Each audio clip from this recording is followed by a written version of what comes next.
16 सोमवार व्रत कथा। भगवान शिव अपनी पत्नी पार्वती के साथ एक बार घूमते हुए धरती के अमरावती शहर पहुंचे।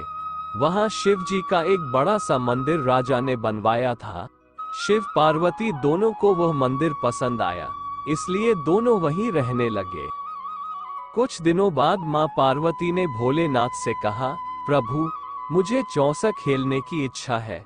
भगवान ने सारा इंतजाम किया और दोनों आराम से चौसा खेलने लगे। तभी वहां मंदिर के पुजारी आ गए। पुजारी को आता देख मां पार्वती ने पूछा, आप बताइए, हम दोनों में से कौन ये खेल जीतेगा? जवाब में उन्होंने कहा, महादेव ही जीतेंगे। जैसे ही चौसा का खेल खत्म होने लगा तो पार्वती मां जीत गईं।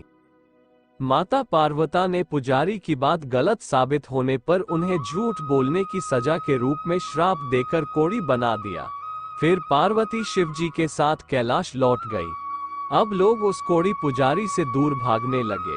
राजा ने भी उसे मंदिर के कार्य से मुक्त करके किसी दूसरे ब्राह्मण को मंदिर का पुजारी नियुक्त कर दिया। कोढ़ी पुजारी भी उसी मंदिर के बाहर बैठकर अपने लिए भिक्षा मांगने लगा। कुछ दिनों बाद उस मंदिर में स्वर्ग से अप्सराएं आई। पुजारी को देखकर उन्होंने उसकी हालत का कारण पूछा।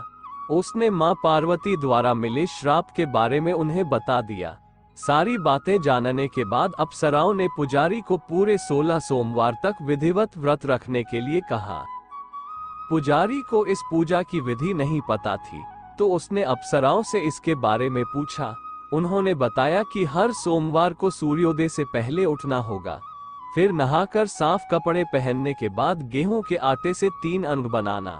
उसके बाद घी से दीप चलाते हुए गुड़, बेलपत्र, अक्षत, नैवेद्य, फूल, चंदन, जनेऊ लेकर संध्या के समय सूर्यास्त से पहले प्रदोष काल में भोले बाबा की पूजा करना। पूजा करने के बाद एक अंग शिव शंभू को अर्पण करना और एक खुद ग्रहण करना। उसके बाद बचे हुए अन्न को आसपास के लोगों में प्रसाद के रूप से बांट देना। इस तरह पूरे 16 सोमवार करने के बाद 17वें सोमवार को आटा लेकर उसकी बाटी बनाना। फिर उसमें घी के साथ गुड़ डालकर चूरमा तैयार करना। इसका शिव जी को भोग लगाकर इसे आसपास मौजूद सभी लोगों को प्रसाद के रूप में बांट देना। इस तरह से व्रत करने से भगवान शिव तुम पर प्रसन्न होकर कोढ़ की समस्या दूर कर देंगे। ये सारी बातें बताकर सभी अप्सराएं स्वर्ग लौट गईं। उनके लौटने के बाद पुजारी ने हर सोमवार को विधिवत व्रत और पूजन किया।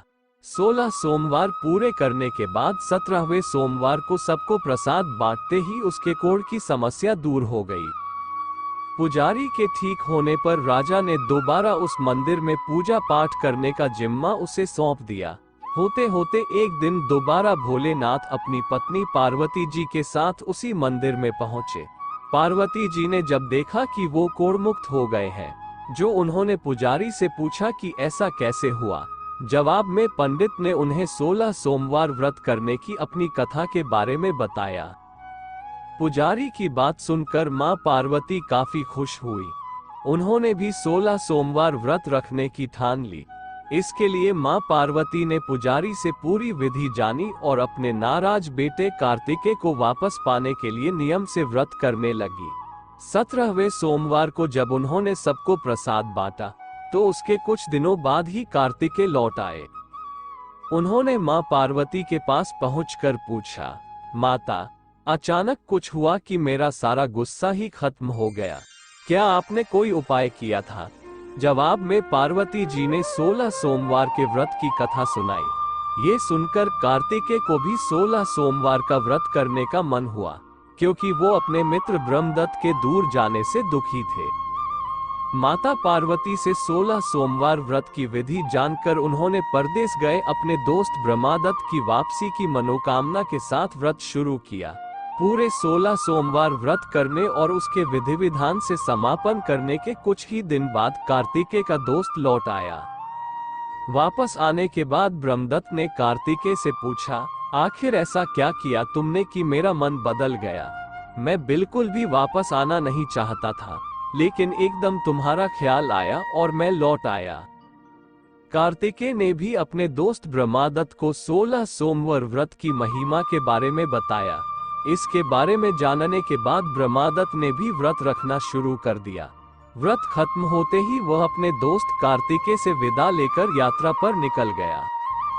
दूसरे नगर पहुंचते ही बृहदत्त को पता चला कि राजा हर्षवर्धन ने अपनी बेटी गुंजन के विवाह के लिए स्वयंवर रखा है। राजा की प्रतिज्ञा है कि उनकी हथिनी जिस भी लड़के के गले में माला डालेगी वही उसकी बेटी से विवाह करेगा। उत्सुक होकर ब्राह्मण भी महल पहुंच गए। वहां कई सारे राजकुमार थे। उसी वक्त हथिनी ने अपने सूंड में माला उठाई और ब्रह्मादत्त के गले में डाल दी।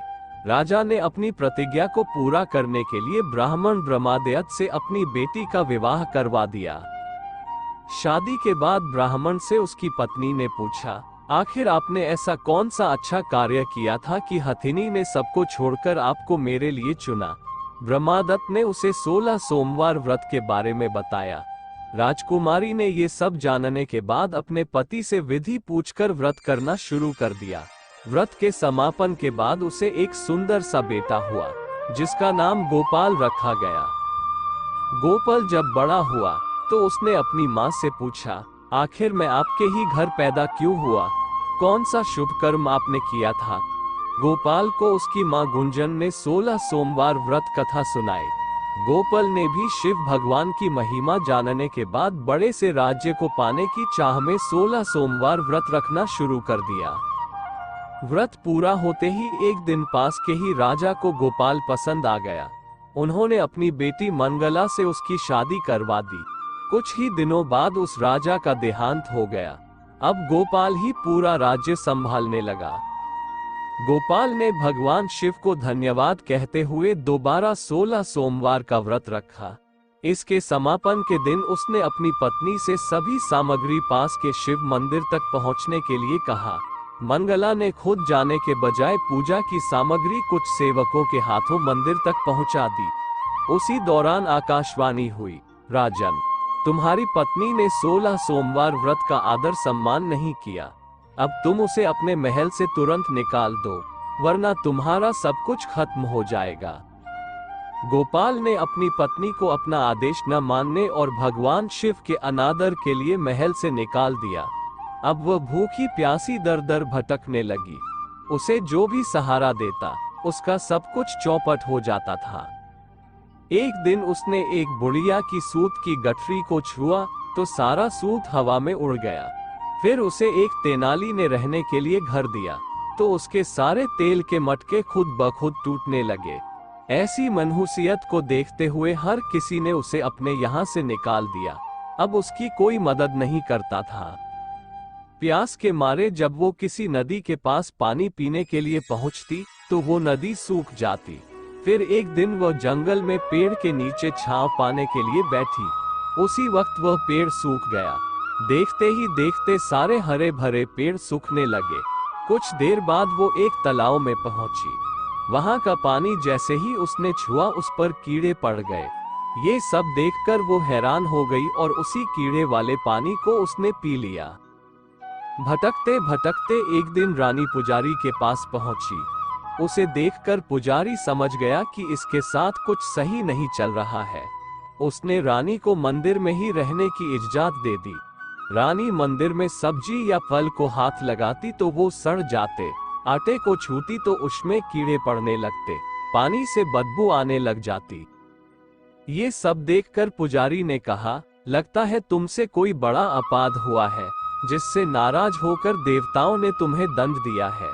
इस बात के जवाब में रानी ने पुजारी को शिव की पूजा करने के लिए सामग्री से जुड़ी पूरी कहानी बता दी। ये बात जानने के बाद पुजारी बोले, तुम कल से ही 16 सोमवार का व्रत करना शुरू करो। इससे प्रसन्न होकर भोलेनाथ तुम्हें माफ कर देंगे। पुजारी से 16 सोमवार की विधि समझने के बाद अगले ही सोमवार से रानी से व्रत रखना शुरू कर दिया। पुजारी उसे हर सोमवार को व्रत कथा भी सुनाते थे। 17वें सोमवार को जैसे ही रानी ने अपने व्रत का समापन किया, वैसे ही राजा को अपनी पत्नी की याद आई। उन्होंने अपने सैनिकों को उसकी खोज में भेजा और घर वापस लाने का आदेश दिया। सैनिकों को जब पता चला कि वो मंदिर में रह रही है, तो उन्होंने रानी को अपने साथ चलने की प्रार्थना की। तभी पुजारी वहां पहुंचे और सैनिकों को वापस महल लौटने के लिए कहा। राजा को जब पता चला कि उसकी पत्नी मंदिर में है, तो वो उसे लेने के लिए वहां पहुंचे। उन्होंने पुजारी से माफी मांगी और सब कुछ बताया। पुजारी ने भी कहा कि ये सब भोले का प्रकोप था, आप अपनी पत्नी को ले जाइए। राजा और रानी के महल पहुंचते ही वहां खुशियां मनाई जाने लगी। खुशी के मारे राजा ने पूरे नगर में मिठाई बंटवाई और ब्राह्मण व निर्धनों को खूब दान दिया। अब रानी महल में भगवान शिव की पूजा और 16 सोमवार का व्रत रखते हुए खुशी खुशी रहने लगी। कहानी से सीख, कहे गए कार्य को ठीक ढंग से करना चाहिए, खासकर पूजा अर्चना को, अन्यथा नकारात्मक परिणाम भुगतने पड़ सकते हैं।